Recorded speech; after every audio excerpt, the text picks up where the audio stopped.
Doctor గారు, అయ్యా. సాధారణంగా గోరుచిక్కుడు అంటే చాలా తక్కువ మందికి ఇష్టపడుతూ ఉంటారు. ఎందుకంటే ఎక్కువ ఫైబర్ ఉంటూ ఉంటుంది. తినడానికి ఏమీ అంత టేస్టీగా కూడా ఉండదు. అవునమ్మా. మరి అందుకే దాన్ని టేస్టీగా చేయడానికి కాబోలు మీరు పాలకూర యాడ్ చేస్తున్నానని చెప్పారు. మరి ఆ విధానం ఏంటో ఒకసారి ప్రేక్షకులకు చూపిస్తారా? ఈ గోరుచిక్కుడిని తీసుకుంటే సొరకాయ, బూడిద గుమ్మడి కూరగాయల్లాగానే అతి తక్కువ క్యాలరీస్ అనమాట. అంటే 0 క్యాలరీస్ అనుకోండి. అందుకని ఎవరికైనా షుగర్ ఉన్న వారికి అసలు భలే మంచిది.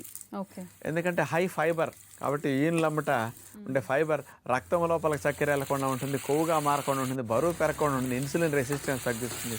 గోరుచిక్కుడు ఎన్ని లాభాలు. ఇంకోటి స్పెషల్, గర్భవతులు అసలు మిస్ అవ్వకూడదు గోరుచిక్కుడు. ఫోలిక్ యాసిడ్ రిచ్గా ఉండే వెజిటబుల్ అంటే గోరుచిక్కుడు. ఓకే. అందుకని మీరు కంపల్సరీ గోరుచిక్కుడు దొరికినప్పుడల్లా తినండి, ఎవరికైనా మంచిది.